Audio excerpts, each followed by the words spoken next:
من امروز میگم به برادر کلمه دو حکومت برجام میگم سلام تو پیروی بکنه خب به این اندازه پیروی نکنید که خدا نخواسته شما برای از رتبه پیغمبری و خدایی را برسید یکی پرستش هست تو تا وقت کلام ماست تو تا وقت رئیس ماست تو تا وقت امیرالمومنین ماست که تو برای خداوند برابر باشی از راه خداوند اگه یک قدم مترمر داشت باز امیر من نیست که تو نمیشنم مثلا تو ایمان نبوده ما ایمان به خداوند داشت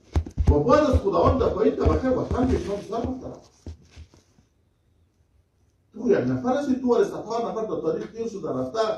بعد از این باز خال آمد خب با خاطر تو وطن خراب کرده نمیتونی تو برای من میگی که برو فرزند برای من امیر من امر میکنه که برو امیر کل آتان ایجاد کل از سرداری امیر بیران اختلاف شریعت است امیر صاحب امیر اختلاف شریعت امیر کارا من نمید بخاطر اینکه وطن من خراب بشه